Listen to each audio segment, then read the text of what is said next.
Hello nursing students, today I'm taking the third lecture of developmental psychology chapters of psychology. Okay, तो हम लोगों ने इससे पहले वाला लेक्चर में क्या पढ़ा था? डेथ एंड देयर स्टेजेस के बारे में. ओके, कि जब एक पेशेंट को बताया जाता है कि जब उसका डेथ होने वाला है तो वो कौन कौन से स्टेजेस से होकर गुजरते हैं और उस समय उस पेशेंट का साइकोलॉजी क्या होता है. ओके, और उससे भी पहले हम लोगों ने देखा था कि एक इंसान के लाइफ स्पान में जो है कितने तरीके के फेज आते हैं और उस सारे फेज में जो है उसका साइकोलॉजिकल नीड्स क्या होता है, रोल ऑफ नर्स क्या होता है, डेवलपमेंटल फेज क्या क्या होता है. ओके, ये सारा कुछ जानने के बाद आज जो टॉपिक को हम लोग पढ़ने वाले हैं उस टॉपिक का नाम क्या है? उस टॉपिक का नाम है psychology of vulnerable group, elderly people, sick individual and women. Okay, इन सारे लोगों के साइकोलॉजी के बारे में हम लोग को जानना है कि ऐसे लोगों का साइकोलॉजी किस तरीके का होता है. तो हम लोग नेक्स्ट स्लाइड पे चलते हैं और सबसे पहला टॉपिक को देखते हैं जिस टॉपिक का नाम है psychology of vulnerable group. Okay, अब यहां पे जो वल्नरेबल ग्रुप्स होते हैं वो कौन से ग्रुप्स होते हैं या फिर डेफिनेशन ऑफ वल्नरेबिलिटी क्या होता है. ओके, जब यहां पर डेफिनेशन का बात आता है तो कहा जा रहा है कि vulnerable individuals are at the risk of physical और इमोशनल हार्म. ओके, ये ऐसे इंडिविजुअल्स होते हैं जिसको बहुत आसानी से फिजिकली और इमोशनली तरीके से हार्म हो सकता है. ओके, बहुत वीक पर्सन होते हैं, बहुत वीक इंडिविजुअल होते हैं और वो जो है डिसेबल पर्सन भी हो सकते हैं. क्या हो सकते हैं? डिसेबिलिटी जिसमें होता है, साइकोलॉजिकल डिसऑर्डर वाले पर्सन भी हो सकते हैं और belong to the risk population, child, women, elderly, ये सारे जो होते हैं ना वो वल्नरेबल इंडिविजुअल्स होते हैं जिसको आसानी से जो है फिजिकली इमोशनली तरीके से हार्म हो सकता है. Okay, that's all are the vulnerable group. इतना तक समझ में आया कि वल्नरेबल ग्रुप क्या होता है. फिर यहां पे नेक्स्ट कह रहा है कि टाइप ऑफ डिसेबिलिटीज, जितने तरीके के डिसेबिलिटीज होते हैं उसको एक बार जो है हम लोग देखने का प्रयास करते हैं.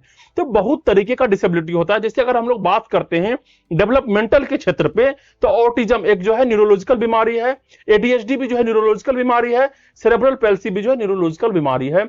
इसमें क्या होता है कि इंसान का जो कोऑर्डिनेशन होता है ना वो सही से बैठता नहीं है.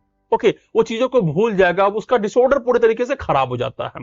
नेक्स्ट है फिजिकली तरीके से अगर देखा जाए तो अगर किसी इंसान को इंजरी हुआ है, चाहे वो पोलियो के माध्यम से हो, स्ट्रोक हुआ है, तो वो सारे डिसेबिलिटीज में आ जाएंगे. फिर अगर सेंसरी के माध्यम से देखा जाए तो जो इंसान देख नहीं सकता, सुन नहीं सकता, वो भी डिसेबल पर्सन है. स्पीच एंड न्यूरोलॉजिकल के मामले में देखें तो स्पीच डिसऑर्डर, सही से बोल नहीं सकता है. ब्रेन इंजुरी अगर किसी पर्सन को हुआ है, पार्किंसन डिजीज किसी को हुआ है, तो ये सारे क्या है? डिसेबिलिटीज हैं. फिर सोशल चैलेंज में भी देखा जाए तो डेलिक्वेंट जो कि जो है हमेशा गलत काम ही करते रहता है, एडिक्टेड है कोई चीज से, शराब से, ओके, वो भी एंटी सोशल इंडिविजुअल्स भी होते हैं. वो सारे भी जो है वल्नरेबल ग्रुप से ही आते हैं. तो हम लोगों को जो है इसका साइकोलॉजी जो है एक बार अच्छे तरीके से देखना है कि किस तरीके से इसका साइकोलॉजी होता है. तो हम लोग नेक्स्ट स्लाइड पे चलते हैं और नेक्स्ट टॉपिक को देखते हैं जिस टॉपिक का नाम है psychological issue in challenge individual. जो विकलांग पर्सन है उसके अंदर ऐसे कौन कौन से साइकोलॉजिकल इश्यू होते हैं जिसके बारे में जो है हमको जानना है. ओके, तो जो सबसे पहला साइकोलॉजिकल इशू यहां पे दिखाया गया है वो है एम्बिवेलेंट एटीट्यूड. एम्बिवेलेंट का मतलब होता है द्वंद्वात्मक, अपने अंदर ही लड़ाई चल रहा होता है. तो यहां पर जो पहला एटीट्यूड दिखाया गया है कि desire for normalcy yet needing special treatment. बताओ, एक इंसान जो विकलांग है वो ये भी चाहता है कि लोग उसको नॉर्मल तरीके से बात करें, सिंपैथी ना दिखाए, लोग उसको नॉर्मल तरीके से करें कि अगर उसके पास पैर नहीं भी है तो नहीं बोले कि तुम्हारा पैर का क्या हुआ, तुम विकलांग हो, तुमको सहायता चाहिए या नहीं चाहिए. इस तरीके का नहीं चाहता है. वो चाहता है कि लोग मेरे से नॉर्मली बात करें, परंतु उसको स्पेशल ट्रीटमेंट भी चाहिए कि मैं विकलांग हूं, मेरे को स्पेशल ट्रीटमेंट चाहिए, स्पेशल विकलांग वाला सीट भी चाहिए. ओके, तो इस तरीके का जो साइकोलॉजिकल इशू जो है उसके अंदर चल रहा होता है. ओके, नेक्स्ट जो यहां पे आता है वो है adjustment fear. Adjustment fear, self imposed limitation due to lack of understanding. वो अपना जो है एडजस्टमेंट नहीं कर पाता है, वो अपना लिमिटेशन को नहीं समझ पाता है कि मेरा ताकत क्या है. ओके, अब जैसे कि क्या है ना कि एक पर्सन है जो कि बहरा है, कान से बहरा है. अब वो मीटिंग में नहीं जा रहा है. क्यों नहीं जा रहा है? क्योंकि उसको लगता है कि अगर हम वहां पे जाएंगे तो लोग बातें करेंगे, लोग जो भी कार्य करेंगे हम उसको सही तरीके से समझ नहीं पाएंगे या फिर मेरा मजाक बन जाएगा. चाहे वहां पर जो है एक ट्रांसलेटर पहले से रखा हुआ हो उसके लिए पर्सनल ओके, उसके लिए पर्सनल ट्रांसलेटर रखा हुआ हो जो उसको जो है अच्छे तरीके से समझाएगा कि यहाँ पे क्या बोला जा रहा है, क्या किया जा रहा है। लेकिन फिर भी वो नहीं जाएगा क्योंकि उसको क्या होता है, शर्म आती है कि वो नहीं कर सकता है या फिर उसको लज्जित होना पड़ जाता है। ओके, तो ये होता है कि एडजस्टमेंट फियर होता है कि क्या हम वहां पे एडजस्टमेंट कर पाएंगे या फिर नहीं कर पाएंगे।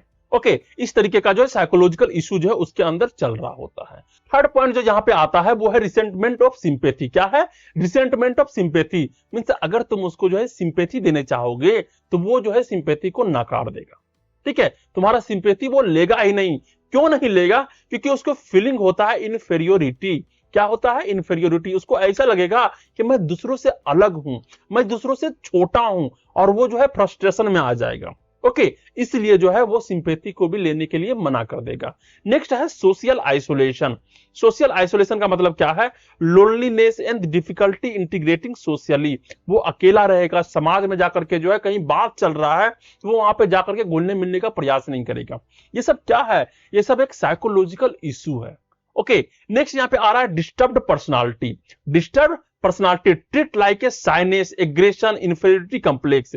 उसका जो ट्रेट्स होंगे, उसका जो गुण होंगे वो साइनेस होगा, शर्मिला टाइप का होगा, या फिर बहुत ज्यादा गुस्सा हो जाएगा, किसी भी बात पे थोड़ा सा ही बात दोगे वो तुनक जाएगा। ओके, या फिर इंफीरियरिटी कॉम्प्लेक्स होता है कि मैंने अपने आप को बहुत ही छोटा समझना शुरू कर देगा कि मेरे पास तो पैर ही नहीं है, मेरे पास तो आंख ही नहीं है, मेरे पास तो कान ही नहीं है, तो मेरे लिए ये दुनिया है ही नहीं, मैं सबसे अलग हूं, मैं सबसे छोटा हूं। इस तरीके की चीजें जो है उसके दिमाग में चलने लगता है। ओके, नेक्स्ट यहां पे कह रहा है कि फ्रस्ट्रेशन एंड एग्रेशन। उसके अंदर फ्रस्ट्रेशन आ जाएगा, एग्रेशन गुस्सा आ जाएगा, leads to impulsive aggressive behaviour and depression. ऐसे में क्या होगा? वो छोटी छोटी बात पे क्या हो जाएगा? तुनक जाएगा, एग्रेसिव हो जाएगा, गुस्सा हो जाएगा, और वो डिप्रेशन में भी चला जाता है। ठीक है, तो ऐसे ऐसे साइकोलॉजिकल इशू देखने को मिलता है एक चैलेंज्ड इंडिविजुअल पे जो कि एक विकलांग है। ओके, अब हम लोग नेक्स्ट स्लाइड पे चलते हैं और नेक्स्ट टॉपिक को देखते हैं कि what is the role of nurse for this type of person. Okay, role of nurse क्या होगा? तो सबसे पहला रोल होता है असेसमेंट एंड केयर प्लानिंग। उसका सही तरीके से असेसमेंट करो और उसको सही तरीके से केयर प्लानिंग करो। आइडेंटिफाई डिसेबिलिटीज, उसका डिसेबिलिटीज क्या है, उसका क्या चीज में विकलांगता है, उसको पता करना है और उसके तरीके से सही तरीके से प्लान करना है उसको केयर देने के लिए। ओके, नेक्स्ट यहां पे कह रहा है कि awareness in education, educate the community on disability prevention. पूरे कम्युनिटी में बताना है कि क्या नहीं करना है जिस कारण से जो है तुमको ये डिसेबिलिटी हुआ है, या फिर लकवा मार दिया गया है, आंख खराब हो गया है, कान खराब हो गया है, इस चीज को बताना है। नेक्स्ट है पेशेंट कम्युनिकेशन। पेशेंट कम्युनिकेशन में क्या होगा? Speak respectfully. हो सकता है वो विकलांग हो, फिर भी उससे जो है रेस्पेक्टफुली तरीके से बात करना है। अलाउ करना है टाइम फॉर अंडरस्टैंडिंग, उसको समय देना है ताकि वो किसी भी चीज को समझ सके, और इंश्योर करना है कि patient feel heard and dignified. और ये भी पता लगा पाना है कि हम जो बोल रहे हैं क्या पेशेंट उसको सही तरीके से सुन पा रहा है, या फिर वो अपने आप को अच्छा महसूस कर रहा है या फिर नहीं कर रहा है। That's all are the role of nurse for a disable person. Okay, अब हम लोग नेक्स्ट स्लाइड पे चलते हैं और नेक्स्ट देखते हैं साइकोलॉजी ऑफ एल्डरली पीपल। ठीक है, जो बूढ़े लोग हैं उसका साइकोलॉजी क्या होता है, इसके बारे में हम लोगों ने फर्स्ट क्लास में भी जो है देख चुका था थोड़ा थोड़ा सा। ओके, तो यहां पे दिया गया है ओवरव्यू ऑफ ओल्ड एज। एक ओल्ड एज का ओवरव्यू लेते हैं तो बिगिंस इन 65, जब 65 साल का एक आदमी हो जाता है उसके बाद से जो है एल्डर होना शुरू हो जाता है। ठीक है, एल्डरली एज जो है होना शुरू हो जाता है, और यहाँ पे कैरेक्टराइज क्या होता है? Physical and psychosocial decline. Physically तरीके से एंड साइकोसोशियली तरीके से जो वो डिक्लाइन होना शुरू हो जाता है, उसके हाथ पैर काम करना बंद कर देंगे। ओके, नेक्स्ट कर रहा है कि इंक्रीज एल्डरली पॉपुलेशन। जो हमारे एल्डरली पॉपुलेशन है वो भी बढ़ते जा रहा है। 2020 में तो 16.9% हो गया है। Okay, out numbering children under 5, और 5 वर्ष के नीचे के जो बच्चे हैं वो धीरे धीरे क्या हो रहे हैं? वो घट रहे हैं। ओके, नेक्स्ट यहां पे कह रहा है common psychological problem in the elderly. जब बूढ़े हो जाते हैं उस समय कॉमन साइकोलॉजिकल प्रॉब्लम क्या क्या देखने को मिलता है जो कि उसको परेशान करता है। ओके, तो जो सबसे पहला जो प्रॉब्लम है वो है अफेक्टिव डिसऑर्डर। अफेक्टिव डिसऑर्डर में क्या होता है? Depression, mania. देखो ये मेंटल हेल्थ पे पढ़ोगे, मेनिया क्या होता है। ओके, डिप्रेशन क्या होता है? पूरा डिप्रेशन में चला जाना। मेनिया का मतलब होता है कि जिंदगी भर खुश ही रहना, पूरा हंसते रहना, दिन भर हंसते रहना, डेट से मेनिया। और पूरा डिप्रेशन में चला जाना, उदास हो जाना, डेट से डिप्रेशन। ओके, नेक्स्ट यहां पे आता है organic mental disorder. Organic mental disorder में आता है डिमेंशिया, मीन सब कुछ भूलना शुरू हो जाता है, एल्जाइमर, डिलेरियम, ये सारा मेंटल हेल्थ का जो है पॉइंट्स है। नेक्स्ट है सुसाइडल टेंडेंसी, उसको सुसाइड करने का भी मन करेगा। High risk due to isolation, क्योंकि जो है उसको आइसोलेशन में छोड़ दिया जाता है, अकेला छोड़ दिया जाता है, सारे लोग जो है घर से चले जाते हैं काम करने के लिए, हेल्थ इशू बहुत ज्यादा हो जाएगा, इसलिए जो है उसको सुसाइडल टेंडेंसी भी जो है देखने को मिलता है। नेक्स्ट है substance abuse, alcohol and drugs भी लेना शुरू कर देता है। एडजस्टमेंट इशू, स्ट्रगल करता है रिटायरमेंट के बाद, इनकम के लिए, रिडक्शन के लिए, लॉस ऑफ पर्पस के लिए। अब एक बूढ़ा है, वो बहुत अच्छे तरीके से पहले काम करता था, कमाता था, खाता था, पीता था, एंजॉय करता था, लोग उसको रेस्पेक्ट करते थे। ओके, अब क्या हुआ, जब वो घर पे चला आया ना, उसको लोग रिस्पेक्ट करते हैं, उसको खाना के लिए भी नहीं पूछते हैं, क्योंकि वो कमाता नहीं है। ओके, उसका जो काम था वो काम छूट गया है, पूरे तरीके से बैठे रहता है, तो क्या होगा, वो बीमार ही तो होगा ना, उसका इनकम चला गया है। ये सारे तरीके से जो है उसको साइकोलॉजिकल प्रॉब्लम आना शुरू हो जाते हैं। नेक्स्ट है साइकेट्रिक इलनेस। साइकेट्रिक इलनेस में emotional response to physical illness, emotional response भी जो देखने को मिल जाता है। एल्डर एब्यूज, एल्डर एब्यूज का मतलब क्या होता है, include financial, physical, emotional and neglect. Okay, या तो जो है वहां पे फाइनेंशियल इशू होना शुरू हो जाएगा, फिजिकल इशू, इमोशनल इशू, और लोग उसको नेग्लेक्ट करना जब शुरू कर देते हैं, उसको और भी ज्यादा जो है साइकोलॉजिकल प्रॉब्लम देखने को मिलता है। नेक्स्ट है आइडेंटिटी क्राइसिस। जब लोग बूढ़े हो जाते हैं तो उसका आइडेंटिटी खत्म हो जाता है। जब लोग जवान होते हैं तो उसका आइडेंटिटी होता है कि ये एक आदमी है, ये डॉक्टर है, इंजीनियर है, या फिर वकील है, ये चीज है लोग जी। लेकिन जब लोग बूढ़े हो जाते हैं तो क्या होता है, अब वो काम नहीं कर पाते, तो लोग क्या होता है कि उसके तरफ का नजरिया जो है बदल लेते हैं। उसको लगता है कि अब ये कोई काम का नहीं है, तो उसको क्या करेंगे, रिस्पेक्ट नहीं देंगे, उसका आइडेंटिफाई नहीं करेंगे। ओके, तो इस कारण से भी जो है लोग बहुत ज्यादा जो है साइकोलॉजिकल प्रॉब्लम में चले जाते हैं। ओके, नेक्स्ट जो हमारा स्लाइड है उसमें दिया गया है role of nurse in elderly people. जो रोल ऑफ नर्स होता है ऐसे एल्डरली पीपल के लिए वो क्या क्या होना चाहिए। ओके, तो जो यहाँ पे दिया गया है, पहला communication, allow extra time and engage meaningfully. जब भी तुम उनके साथ हो तो उसको एक्स्ट्रा टाइम दो ताकि वो अच्छे तरीके से समझ पाए, वो इंगेज कर पाए और सही तरीके से उसका मीनिंग को समझ पाए। ओके, कम्युनिकेशन सही से करना है उनसे। फिर कहता है इनकरेजमेंट, क्या करना है, इनकरेज करना है। Focus on positivity and validate their feelings, positivity देना है कि सभी लोग बूढ़े होते हैं, आप अच्छे से खाओगे, पियोगे, न्यूट्रिशन सही से लोगे तो ठीक रहोगे, आपका ब्लड प्रेशर सही रहेगा, आपका शुगर सही रहेगा। और वैलिडेट करना उसके फीलिंग्स को, जो उसके फीलिंग्स है, जो बोलना चाहते हैं उसको वैलिडिटी देना है कि हाँ ये सही चीज है। ओके, नेक्स्ट है सोशल इंटरेक्शन। सोशल इंटरेक्शन में क्या आता है, encourage participation in social gathering. उसको जो है इनकरेज करना है कि आप बाहर जाइए, सोसाइटी में मिलिए, लोगों से बात कीजिए, ताकि आपका मूड क्या हो सके, फ्रेश हो सके। ओके, नेक्स्ट यहां पे दिया गया है इमोशनल सपोर्ट। इमोशनल सपोर्ट में क्या होता है, लिसन अटेंटिवली, अच्छे तरीके से उसको सुनना है, spend quality time with them, और उसके बात को सुनो, उसको जानो, उससे बातें करो। तो क्या होगा, इससे उसको एक इमोशनल सपोर्ट मिलेगा कि लोग मेरे पास हैं बात करने के लिए।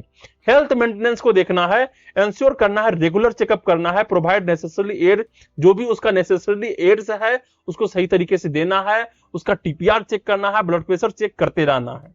ओके, नेक्स्ट है फैमिली एजुकेशन। फैमिली एजुकेशन में क्या आता है, health family member understand ageing related changes. जो उसके फैमिली मेंबर हैं उसको बताना है कि देखिए जब लोग बूढ़े होते हैं तो ऐसे ऐसे चीजें देखने को मिलते हैं, लोग भूलना शुरू कर देते हैं, लोग क्या हो जाते हैं, डिप्रेशन में चले जाते हैं। तो इस तरीके की चीज जो है उसके फैमिली मेंबर को बताना है ताकि वो समझ सके कि हाँ क्या चीजें उसके अंदर चल रही है। ओके, नेक्स्ट यहाँ पे आता है सेफ्टी इन हॉस्पिटल। क्या है, safety in hospital, prevent fall and accident in the hospitalised elderly. जब वो हॉस्पिटल में आते हैं तो उसका देखरेख करना है कि कहीं वो गिर ना जाए, कहीं उसका कुछ एक्सीडेंट ना हो जाए, सीढ़ी से चढ़ते वक्त गिर ना जाए। इन सारे चीज का जो है ध्यान रखना है, ये सारे रोल होते हैं नर्स का। ओके, नेक्स्ट स्लाइड में हम लोग चलते हैं और वो देखते हैं साइकोलॉजी ऑफ सिक इंडिविजुअल। एक इंसान जो बीमार है उसका साइकोलॉजी क्या होगा, ठीक है, उसके साइकोलॉजिकल प्रॉब्लम्स क्या होंगे। तो सबसे पहले इंपैक्ट ऑफ इलनेस का बात करें तो illness whether physical mental bring stress to the patient and family. जब भी फैमिली में कोई इंसान बीमार पड़ता है तो सिर्फ वो पर्सन ही बीमार नहीं पड़ता है, साथ साथ उसके फैमिली भी बीमार पड़ते हैं। कैसे कि चाहे वो फिजिकली तरीके से हो चाहे वो मेंटली तरीके से हो, ब्रिंग स्ट्रेस, स्ट्रेस जो है दोनों पे पड़ता है, चाहे वो पेशेंट हो या फिर फैमिली हो। हॉस्पिटल ले जाना है, वहां से इलाज करवा के आना है, फिर से दवाई देना है, फिर से टेस्ट करवाना है, उसका देखरेख करना है। तो क्या होता है, पेशेंट के साथ साथ जो उसके साथ फैमिली भी पिस जाते हैं। ओके, नेक्स्ट यहाँ पे कह रहा है कि कौन कौन से कॉमन इलनेस हैं। तो यहाँ पे दिया गया एलर्जी हो सकता है, diabetes, heart disease, cancer, communicable disease, Covid, HIV, ये सारे क्या है, ये सारे फिजिकल डिजीज हैं। ओके, जब मेंटल का बात करें तो इंसान को एंजाइटी हो सकता है, डिप्रेशन हो सकता है, सब्सटेंस यूज डिसऑर्डर हो सकता है कि वो बार बार जो है अल्कोहल को यूज करना चाहेगा, बार बार ड्रग्स का मांग करेगा। तो इस तरीके के चीज होते हैं, वो मेंटल डिसऑर्डर होते हैं। ओके, अब हम लोग नेक्स्ट चलते हैं और यहाँ पे देखते हैं कि साइकोलॉजिकल इफेक्ट ऑफ हॉस्पिटलाइजेशन। जब एक इंसान को हॉस्पिटल में भर्ती किया जाता है, उसके अंदर कौन कौन से साइकोलॉजिकल इफेक्ट देखने को मिलता है। ओके, सबसे पहले यहाँ पे दिया जा रहा है कि separation from the family and home causes anxiety, fear, frustration and irritability. ठीक है, जैसे ही जो है जब तुम पेशेंट को उसके फैमिली से दूर करोगे तो वहां पे क्या हो जाएगा, एंजाइटी जो है वहां पे उठना शुरू हो जाएगा, फिर डर लगना शुरू हो जाएगा कि हम जो हॉस्पिटल में हैं वो क्यों हैं, क्या हो जाएगा, कहीं हम मर तो नहीं जाएंगे, क्या हम ठीक हो पाएंगे, नहीं हो पाएंगे। इस तरीके का जो साइकोलॉजिकल इफेक्ट उसको देखने को मिलता है। फ्रस्ट्रेशन उसके अंदर आएगा, इरिटेबिलिटी आना शुरू हो जाएगा। नेक्स्ट यहाँ पे कह रहा है कि चेंजेस इन रूटीन, जब उसके रूटीन चेंज होंगे तो लीड्स क्या करेंगे, साइकोलॉजिकल डिस्टर्बेंस जो उसके अंदर आना शुरू हो जाएगा, लाइक इंसोम्निया, से सो नहीं पाएगा।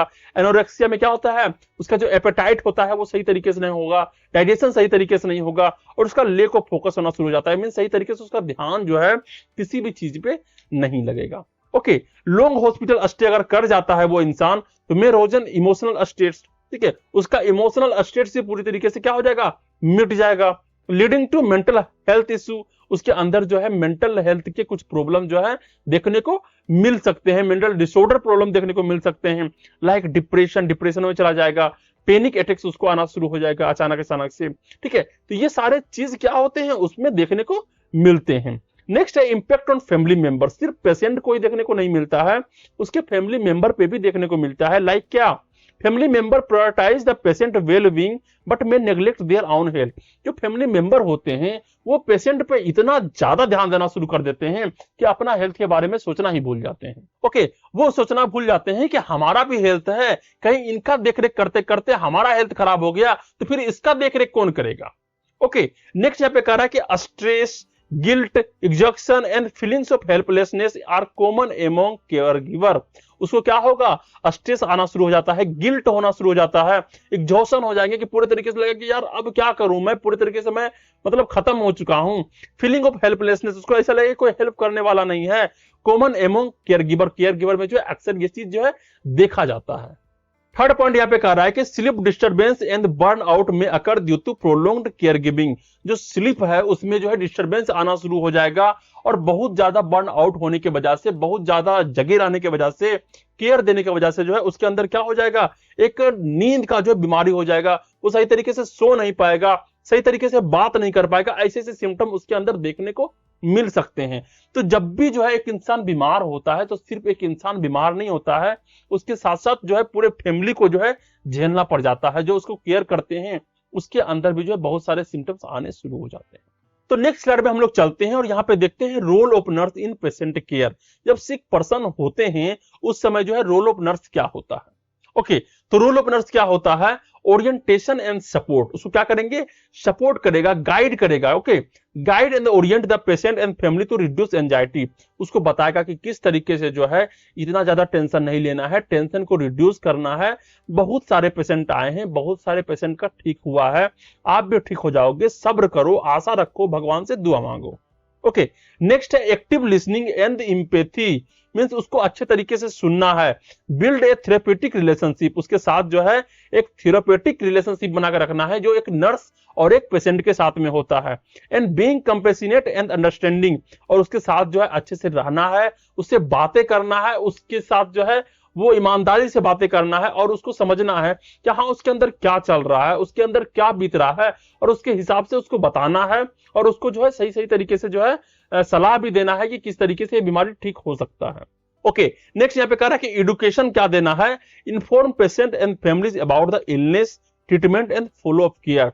जो पेशेंट है, जो वहां का जो है फैमिली है, उसको बताना है कि किस तरीके से ये बीमारी हुआ है, इस बीमारी का इलाज क्या है, ये बीमारी होता किस तरीके से और कौन कौन से केयर देने से जो है इसको आराम मिल सकता है, ये सारी चीज उसको बताना है।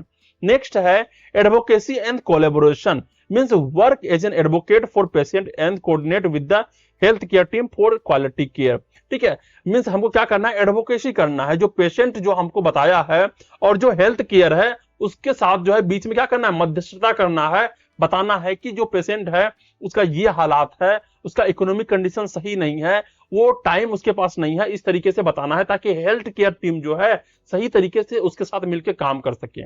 ओके, अब उसका इतना हिम्मत नहीं है कि वो 1 लाख रुपया खर्च कर सके और हेल्थ केयर टीम जो है बोलेगा कि नहीं यहां पर जो है 1 लाख रुपया लगेगा, तो वहां पे नर्स जाके बोलेगी कि इसका इतना हिम्मत नहीं है, ये जो है सिर्फ 10,000 कर सकता है, 20,000 कर सकता है, तो जो इसके लेवल का केयर है हमको उसी केयर को देना है। ओके, फिर नेक्स्ट यहाँ पे कह रहा है कि डिस्चार्ज प्लानिंग, जब पेशेंट का डिस्चार्ज होगा उस समय का प्लानिंग भी जो है नर्स को ही करना होता है। तो prepare patient for home care, ठीक है, होम केयर के लिए भी जो है सही तरीके से पेशेंट को प्रिपेयर करना है। And follow up after discharge, और डिस्चार्ज के लिए जो है उसको फॉलो अप करवाना है, तो इंश्योर कंटिन्यूटी ऑफ केयर, ताकि जो है सही तरीके से क्या कर सके, केयर दे सके, लगातार उसको केयर मिलता रहे ताकि वो सही तरीके से ठीक हो जाए। ओके, तो that's all are the role of nurse in patient care, जो एक इल पेशेंट को जो है दिया जाता है।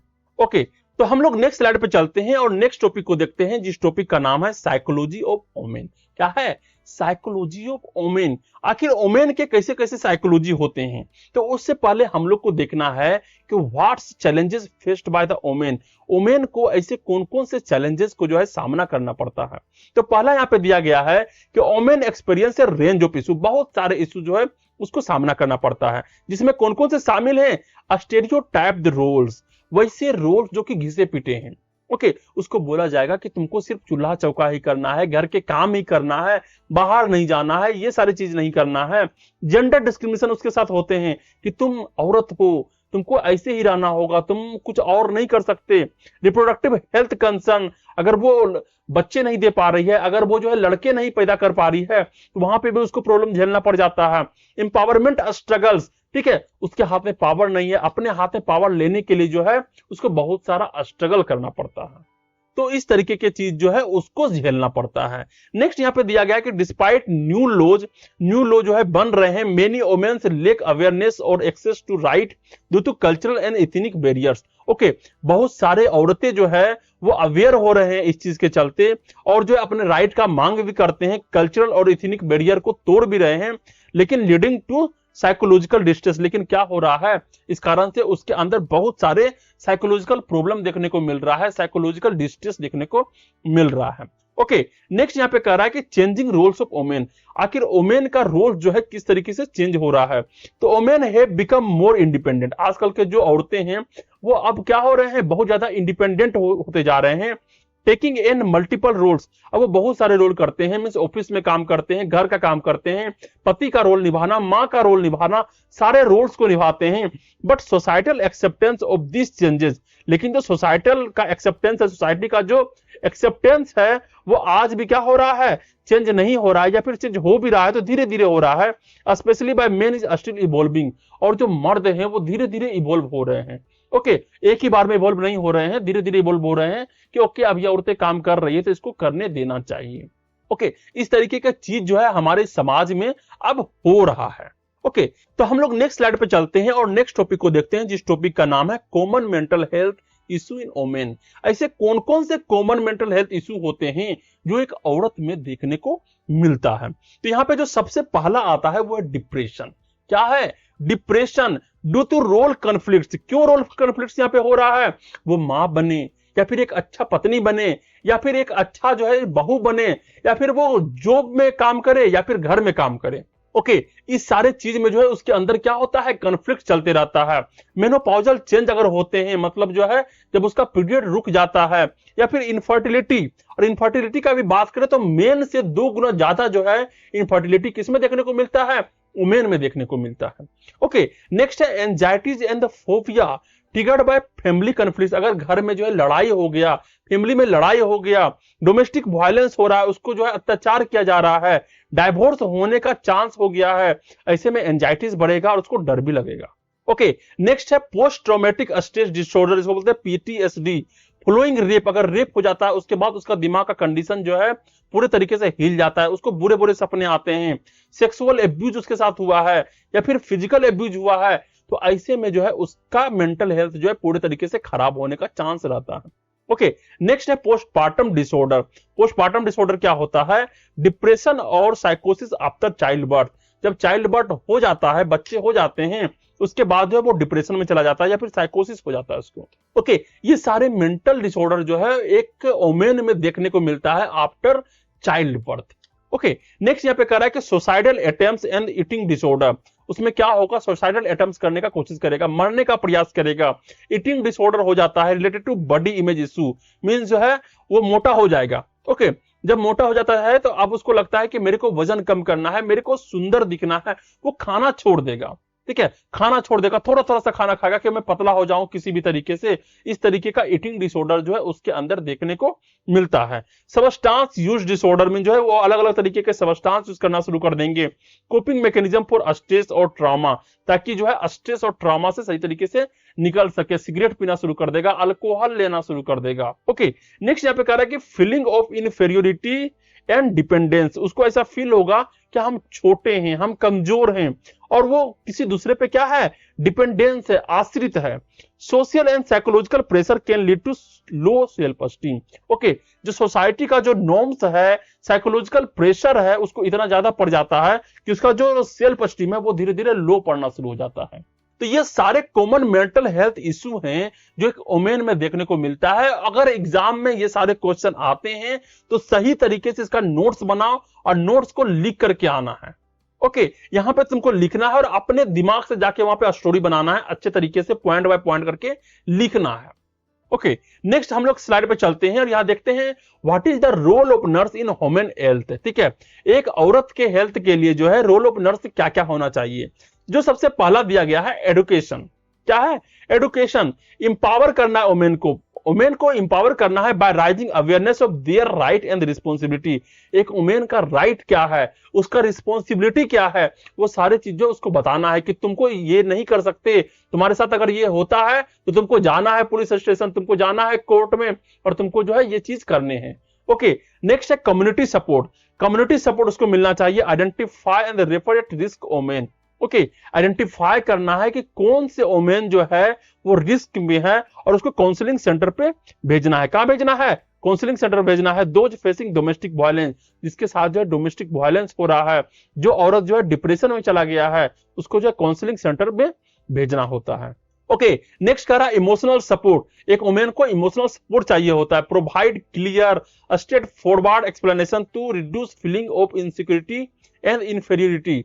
एक औरत को सही तरीके से स्ट्रेट फॉरवर्ड, जो सही है, एकदम सीधा उसके मुंह पे बोलना है कि तुमको ये करना पड़ेगा, तुम ये नहीं कर रहे हो, जिस कारण से तुम्हारे साथ जो ये प्रॉब्लम जो है हो रही है।